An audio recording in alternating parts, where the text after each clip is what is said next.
ദിലീപേട്ടൻ ഗംഭീരമായിട്ടുണ്ട്. എന്തായാലും സംശയം? ദിലീപേട്ടൻ ഇന്ന് വരെ ചെയ്യാത്ത അതിഗംഭീര പ്രകടനം. ദിലീപേട്ടൻ്റെ പെർഫോമൻസ് ഗംഭീരമാണ്. അദ്ദേഹം ചെയ്തു വെച്ചിരിക്കുന്ന ഏറ്റവും മികച്ച ഒരു കഥാപാത്രം തന്നെയാണ്. വയലൻസ് ഇല്ലാതെ തങ്കമണിയില്ല. അടിപൊളിയായിരുന്നു. നമ്മൾ പ്രതീക്ഷിച്ച പോലെ തന്നെ അതുക്കും മേലെന്ന് പറയില്ല, അതുപോലെ തന്നെയാണ് വന്നത്. ഒരുപാട് സന്തോഷം. ഒരു പെയിൻ ഉണ്ട് ആ പടം കഴിഞ്ഞു കഴിഞ്ഞപ്പോഴത്തേക്കും. പടം അടിപൊളിയായിട്ട് ചെയ്തിട്ടുണ്ട്. പടം നല്ല പടം, നന്നായിട്ടുണ്ട്. പടം നല്ല ഗംഭീര സിനിമയാണ്. 1986 എന്തായിരുന്നു തങ്കമണി എന്ന് പറയുന്ന ഗ്രാമത്തിൽ സംഭവിച്ചതെന്നുള്ളതിൻ്റെ കൃത്യമായ ഒരു സംഭവം നമ്മൾ ഈ സിനിമയിലൂടെ കാണിക്കുന്നു. തങ്കമണി എന്ന ചിത്രം തീർച്ചയായിട്ടും നമ്മളെല്ലാ മലയാളികളും കാണാൻ ആഗ്രഹിച്ച ഒരു ചിത്രമാണ്. ഒരിക്കലും ഇനിയൊരു തങ്കമണി ഉണ്ടാവാതിരിക്കട്ടെ എന്നാണ് ആദ്യം തന്നെ എനിക്ക് പ്രാർത്ഥിക്കാനുള്ളത്. അത്രയും ഉണർത്തുന്ന കാര്യങ്ങളാണ്. ഇതിൻ്റെ ശരിയേത് തെറ്റെന്ന് നമ്മൾക്കറിയില്ല.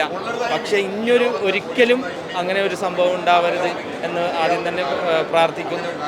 പിന്നെ ഈ ഒരു ചിത്രത്തെക്കുറിച്ച് പറയുകയാണെങ്കിൽ രതീഷ് രഘുനന്ദൻ എന്ന സംവിധായകൻ ഉടലിന് ശേഷം രണ്ടാമത്തെ ചിത്രമായിട്ട് തങ്കമണി എന്ന ഈ ഒരു നടന്ന സംഭവമായി വന്നപ്പോൾ തീർച്ചയായിട്ടും ഒരുപാട് മലയാളികളെ ഇഷ്ടപ്പെടുന്ന ഘടകങ്ങളൊക്കെ ചേർത്തിട്ടുണ്ട്. തീർച്ചയായിട്ടും ദിലീപേട്ടൻ ലീഡ് റോൾ ചെയ്ത ഈ ഒരു ചിത്രം ഒരുപാട് ആർട്ടിസ്റ്റുകൾക്ക് പെർഫോം ചെയ്യാനുള്ള അവസരം നൽകിയിട്ടുണ്ട്. ഈ ഒരു ചിത്രത്തിൻ്റെ ഭാഗമായ ദൈവത്തിൻ്റെ അനുഗ്രഹം കൊണ്ട് എനിക്കും സാധിച്ചു. പടം നല്ല ഗംഭീര സിനിമയാണ്.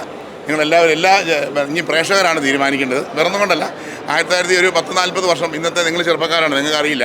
ഇന്നത്തെ പോലീസല്ല അന്നത്തെ പോലീസ്. അന്നത്തെ പോലീസുകാർക്ക് എന്ത് അക്രമവും യൂണിഫോം ഇട്ടാൽ കാണിക്കാം. അതുപോലെ തന്നെ നമ്മുടെ പ്രിയപ്പെട്ട ഡയറക്ടർ രതീഷ് നന്ദൻ വരച്ച് കാണിച്ചിട്ടുണ്ട്. അതിനേക്കാൾ ഉപരി ദിലീപേട്ടൻ ഇന്ന് വരെ ചെയ്യാത്ത അതിഗംഭീര പ്രകടനം. ദിലീപേട്ടൻ്റെ പെർഫോമൻസ് ഗംഭീരമാണ്. കാരണം വെച്ച് കഴിഞ്ഞാൽ ഏറെക്കാലത്തിന് ശേഷം വളരെ നല്ല ഗംഭീരമായിട്ട് ഇമോഷൻസൊക്കെ വളരെ ഗംഭീരമായിട്ട് പെർഫോം ചെയ്തിട്ടുണ്ട്. അത് നിങ്ങൾ സിനിമ കണ്ടു നോക്കുക, അന്നേരം അറിയാം. വളരെ കൃത്യമായ നല്ല ഗംഭീര പെർഫോമൻസാണ്. ദിലീപേട്ടൻ്റെ പെർഫോമൻസ് ഗംഭീരമാണ്. അക്കാര്യത്തിൽ ഇതിനകത്ത് യാതൊരു സംശയവുമില്ല. കാരണം വെച്ച് കഴിഞ്ഞാൽ നമ്മൾ അത് സ്ക്രീനിൽ കാണുമ്പോൾ നമുക്കത് മനസ്സിലാവും. ഇത് നമ്മളെയും ആ ഇമോഷനൊപ്പം, അതായത് പുള്ളിക്ക് വ്യക്തിപരമായിട്ടുണ്ടായ ഒരു ഇഷ്യൂവിൻ്റെ ഒരു ഇമോഷനൊപ്പം നമ്മളെയും കൃത്യമായിട്ടും കൊണ്ടുപോകുന്നു. പഴയ ന്യൂ ജനറേഷന് ഒരു പക്ഷേ ഇതൊക്കെ കേട്ടുകേഴ്വിയായിട്ടുണ്ടായിരുന്ന ഒരു കഥയായിരുന്നു. അതെ, 1986 എന്തായിരുന്നു തങ്കമണി എന്ന് പറയുന്ന ഗ്രാമത്തിൽ സംഭവിച്ചതെന്നുള്ളതിൻ്റെ കൃത്യമായ ഒരു സംഭവം നമ്മൾ ഈ സിനിമയിലൂടെ കാണിക്കുന്നു. എനിക്ക് വയലൻസിനോട് പ്രത്യേക താല്പര്യം ഉണ്ടായതുകൊണ്ടല്ല. ഓരോ വിഷയം തിരഞ്ഞെടുക്കുമ്പോൾ ആ വിഷയത്തിൽ ഇപ്പോൾ വയലൻസ് ഇല്ലാതെ ഉടനെ ചെയ്യാൻ പറ്റില്ലല്ലോ. വയലൻസ് ഇല്ലാതെ തങ്കമണി ഇല്ല.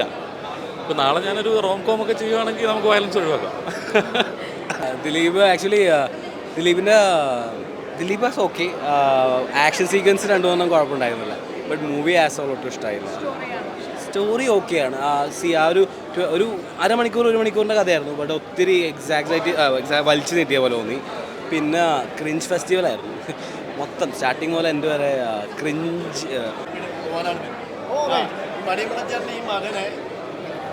ഹൈലൈറ്റ് ബസ്സിൽ ആൾക്കാർ തല്ലിയതിൻ്റെ പേരിലാണ് ഈ തങ്കമണി സംഭവം സാർ എന്തൊക്കെ ചെയ്യുന്നത്?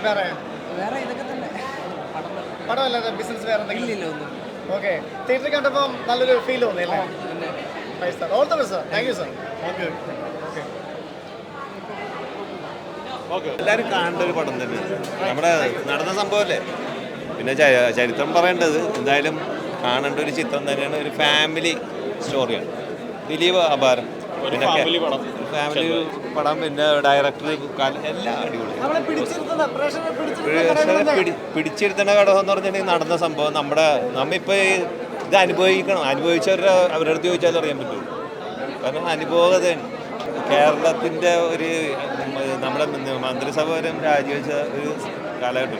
എൻ്റെയൊക്കെ ഇത് പഠിച്ചത് നമ്മൾ ചരിത്രം നോട്ട് ചെയ്തതാണ്. ഏതായാലും തങ്കമണി എന്നുള്ള ആ സ്ഥലപ്പേര് ഇപ്പം ഇന്ന് കേരളത്തിലെ എല്ലാവരും ഇന്ന് രാവിലെ മുതൽ ഇനി ഇത് അങ്ങോട്ട് വ്യാപിക്കും. കേരളം വീണ്ടും 86-ലേക്ക് പോയി. 86-ലോട്ട് പോയി. അതെ, ആ ഫീലിംഗ് ഉണ്ട്, തീർച്ചയായിട്ടും ഉണ്ട്. ഈ സിനിമ നന്നായി വിജയിക്കട്ടെ എന്ന്. ദിലീപേട്ടൻ്റെ ആക്ഷൻ ദിലീപ് ഇവിടെ ഇല്ല, 10-ാം തീയതി വരെയുള്ള പള്ളി. അല്ലെ, ഞങ്ങൾ ഇന്നലെ ബസ് യാത്രയിലുണ്ടായിരുന്നു. അടിപൊളിയായിരുന്നു. നമ്മൾ പ്രതീക്ഷിച്ച പോലെ തന്നെ അതുക്കും മേലെന്ന് പറയില്ല, അതുപോലെ തന്നെയാണ് വന്നത്. ഒരുപാട് സന്തോഷം. അടുത്ത് ഞാൻ ചോദിക്കും, എങ്ങനെയുണ്ടായിരുന്നു എക്സ്പീരിയൻസ്? ചോദിക്കുന്നുണ്ട്. എനിക്ക് ഇഷ്ടപ്പെട്ടു, നല്ല മൂവിയാണ്. അതെ, നമുക്ക് ഭയങ്കര സന്തോഷം അല്ലേ, ഇത്രയും വലിയൊരു ഇവിടെ ഒരു ഭാഗം സാധിച്ചു. നിങ്ങൾ കണ്ടിട്ട് എന്താണ് ഇഷ്ടപ്പെട്ടത്? ദിലീപേട്ടൻ്റെ പെർഫോമൻസ് പെർഫോമൻസ് കൊള്ളാം, പിന്നെ ഇമോഷണൽ കണക്ഷൻ എല്ലാം. പടം ഇതൊരു റിയൽ ഇൻസിഡന്റ് ആണ്. ഇപ്പോൾ റിയൽ ഇൻസിഡൻസിലാണല്ലോ ഏറ്റവും അധികം കാഴ്ചക്കാരും എല്ലാം ഉള്ളത്. പടം നമ്മുടെ എക്സ്പെക്ടേഷൻ ഒരു അവസാനം കിട്ടിയില്ല. ദിലീപേട്ടൻ്റെ രണ്ട് കാലഘട്ടത്തിൽ ചെയ്തിരിക്കുന്ന ആൾക്കില്ല, ഈ റിയൽ ലൈഫ് ഇൻസിഡൻസ് ആണ് ഇമോഷണലി ഭയങ്കര കണക്റ്റഡ് ആണ്. അപ്പോൾ ആ കണക്ഷൻസ് പ്രേക്ഷകർ ഏറ്റെടുക്കും എന്നുള്ളതാണ്. ദിലീപേട്ടൻ മാക്സിമം എഫേർട്ട് ഇട്ട് പടത്തിൽ ചെയ്തിട്ടുണ്ട്, എല്ലാ ക്യാരക്ടറും അതുപോലെ തന്നെ വന്നിട്ടുണ്ട്. നമുക്ക് ആ റിയൽ ലൈഫ് ആയതുകൊണ്ട് ഭയങ്കര കണക്റ്റഡ് ആയിട്ട് തിയേറ്ററിൽ നിന്ന് ഇറങ്ങാൻ പറ്റുള്ളൂ. പിന്നെ പല സ്ഥലങ്ങളിലും പല പാളിച്ചകളും വന്നിട്ടുണ്ട് പടത്തിൽ. ദിലീപേട്ടൻ ഗംഭീരമായിട്ടുണ്ട്, എന്തായാലും സംശയം. ഒരു പഴയ കാലത്തെ കഥയാണ് റിയൽ ലൈഫ്. അതെ അതെ അതെ, കണ്ടിട്ട് ആ പഴയ കാലത്തെ കഥ, അത് കോസ്റ്റ്യൂം വൈസ് ആയാലും ആർട്ട് വൈസ് ആയാലും 86-ലെ ആ ഒരു അറ്റ്മോസ്ഫിയർ ശരിക്കും ഈ മൂവിയിൽ നിങ്ങൾക്ക് കാണാൻ പറ്റും. തിയേറ്റർ എക്സ്പീരിയൻസ് ചെയ്യണമെന്ന് പറയുന്നതും അതുകൊണ്ട് തന്നെയാണ്. നമുക്കൊരിക്കലും എന്താ പറയുക, നമ്മളെ തിരിച്ചാ 86 കാലഘട്ടത്തിലേക്ക് കൊണ്ടുപോവുകയാണ് ചെയ്തത്. അതിന് രതീഷ് സാറിനോടുള്ള താങ്ക്സ് എപ്പോഴും നമുക്കുണ്ട്. പിന്നെ ദിലീപേട്ടൻ്റെ ആ ഒരു ക്യാരക്ടർ, ആബേൽ ജോഷാമാത്ത് എന്ന് പറയുന്ന ക്യാരക്ടർ കണ്ടിട്ടുള്ള ഒരാൾക്കും അത് ജീവിതത്തിൽ മറക്കാൻ പറ്റില്ല. അദ്ദേഹം ചെയ്തു വെച്ചിരിക്കുന്ന ഏറ്റവും മികച്ച ഒരു കഥാപാത്രം തന്നെയാണ്, യാതൊരു സംശയമില്ല. അതുകൊണ്ട് എല്ലാവരും തിയേറ്ററിൽ തന്നെ എക്സ്പീരിയൻസ് ചെയ്യും. ദിലീപേട്ടൻ്റെ ഒരു രണ്ടാം വരവെന്നോ അതല്ലെങ്കിൽ അദ്ദേഹത്തിൻ്റെ ഒരു കരിയർ ബ്രേക്കെന്നോ ഒന്ന് തന്നെ പറയാം. ഗംഭീര പെർഫോമൻസ് ആയിരുന്നു. നമുക്ക് ഇമോഷണലി നമ്മളെ വല്ലാതെ ഇതാക്കുന്നുണ്ട്. ഞാനിപ്പോൾ പറയുമ്പോൾ പോലും ഇമോഷണലാണ്, വല്ലാതെ ഇമോഷണലാവുന്നത്. ഗംഭീരമാണ് എല്ലാ തരത്തിലും, എല്ലാ പെർഫോമൻസും, എല്ലാ ആർട്ടിസ്റ്റുകളുടെ പെർഫോമൻസും, മേക്കിംഗ് ലെവലാണെങ്കിലും ക്യാമറ, മനോജറിൻ്റെ ക്യാമറ ആണെങ്കിലും എല്ലാ തരത്തിലും ഗംഭീരമായിട്ട്. ഒബിയസ്ലി ഒരു പെയിൻ ഉണ്ട് ആ പടം കഴിഞ്ഞ് കഴിഞ്ഞപ്പോഴത്തേക്കും. സ്വാഭാവികമായിട്ട് കുറച്ച് ഇമോഷണലായി ഉണ്ടായിരുന്നു അതിനിടയ്ക്ക്. ഞാൻ ആ ഇൻസിഡൻസ് മൊത്തത്തിൽ അങ്ങനെയാണല്ലോ, പിന്നെ ദിലീപേട്ടന് ഉറപ്പായിട്ടും പടം അടിപൊളിയായിട്ട് ചെയ്തിട്ടുണ്ട്. ഇപ്പോൾ ഇത്രയും നാളുണ്ടായിരുന്ന ഒരു ഫാമിലി നായകൻ എന്നുള്ളതിനപ്പുറം ഒരു ആക്ഷൻ നായകൻ എന്നുള്ള നിലയ്ക്ക് ദിലീപേട്ടൻ മാറിയിട്ടുണ്ട്. പ്രത്യേകിച്ച് എല്ലാം എടുത്ത് പറയേണ്ട ഇത് സോങ്സ് അല്ലെങ്കിൽ വിഷ്വൽ എഫക്റ്റ് കാര്യങ്ങളൊക്കെയാണ്. നമ്മൾ സിനിമ ഇറങ്ങുന്നതിന് മുൻപ് തന്നെ ശ്രദ്ധ ആകർഷിച്ച സോങ് ഉണ്ട്, പെണ്ണിൻ്റെ പേരുള്ള തങ്കമണി എന്ന് പറഞ്ഞിട്ടുള്ള ആ സോങ്. അത് തിയേറ്റർ കേൾക്കുമ്പോൾ എന്നൊക്കെ ഏറ്റവും കൂടുതൽ പിടിച്ചിരുത്തിയത് ആ സോങ് ആണെന്ന് പറയാം. അത് കറക്റ്റ് തിയേറ്ററിൽ തന്നെ വന്നിട്ട് കേൾക്കുക, എക്സ്പീരിയൻസ് ചെയ്യുക. പിന്നെ എന്താ വെച്ചാൽ ഒരു റിയലിസ്റ്റിക് സ്റ്റോറിയാണ്. അതിപ്പോൾ എന്നെപ്പോലുള്ളവർക്ക് അല്ലെങ്കിൽ ഈ ഒരു തലമുറയിലുള്ളവർക്ക് കേട്ടറിയുന്നതിനേക്കാൾ കൂടുതൽ നമ്മുടെ നാട്ടിൽ നടന്നൊരു സംഭവം കണ്ടറിയാനുള്ളൊരു അവസരം കൂടിയാണ് തങ്കമണി. സോ അതെല്ലാവരും തിയേറ്ററിൽ വന്നിട്ട് തന്നെ എക്സ്പീരിയൻസ് ചെയ്യുക. പടം നല്ല പടം, നന്നായിട്ടുണ്ട്. ദിലീപേട്ടൻ നല്ല അഭിനയം, ഒരു എന്താ പറയുക, ഒരു ഗംഭീര തിരിച്ചു വരണം.